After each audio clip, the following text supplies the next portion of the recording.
This recording is protected by copyright. No part may be reproduced without the prior permission of the University of South Australia.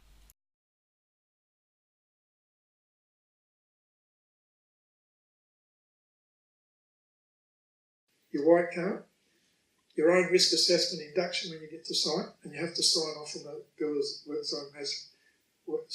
health and safety management plan. And then if you're doing a high risk activity, you have to do a safe work method statement.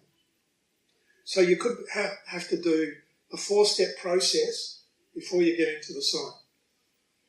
And this is what a safe work method statement might look like. This one on the installation of panels and sockets. So it's quite an onerous process. So if you're a building surveyor working for council, you might be inspecting 6 houses a day, you're going to have to go through this process. At the moment, it's not happening. But our builders are starting to get in problems from Safe Work SA. We're getting our jobs stopped because we haven't inducted inspectors and other people onto our sites.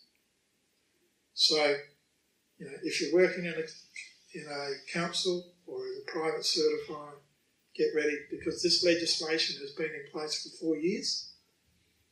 We haven't been pushing it, we haven't had to, but now we have to start demanding people going to the site do all this process. How that is going to work for local government, I do not know. I'm in discussion. I sit on a Safer Industries Construction Committee.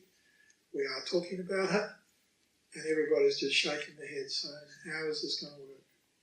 And we come from an industry where most of the people working on site are subcontractors. It's very easy if they're all on wages, because then you induct them and bang, away you go. But these are subcontractors, and if you're sending back the subcontractor or somebody, a subcontractor, to the site just to go and hang a door, have a look what he's got to go through before he even walks on the site.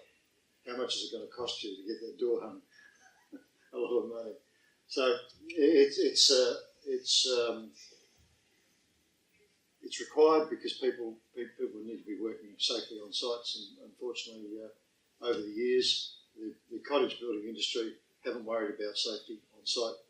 Should be right, mate, has been the attitude, and we might have got away with it for a lot of years, but that's all gone. That's all gone.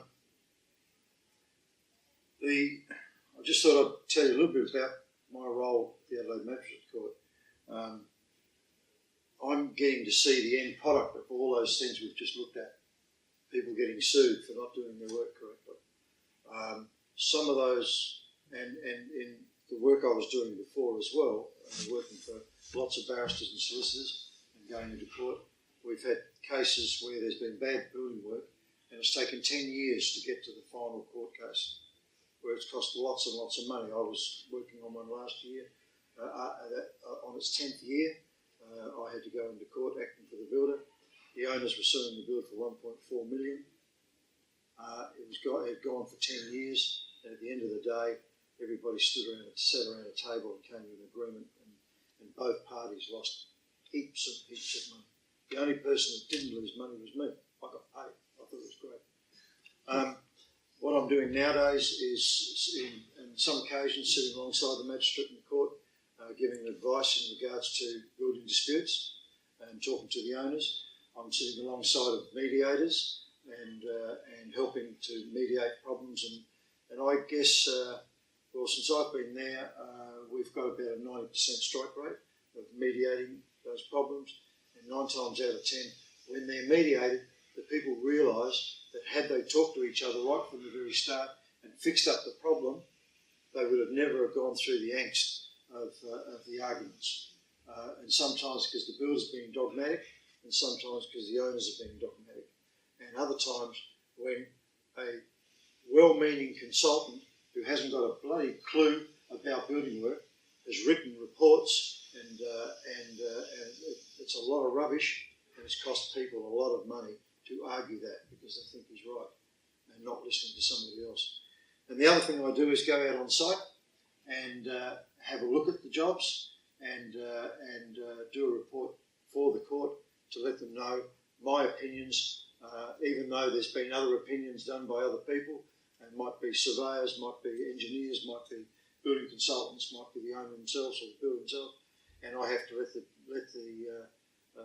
court know my understanding of all of that through my experience, and also I must go to all those documents we looked at and make sure that the compliance with those documents with anything that I give to the court.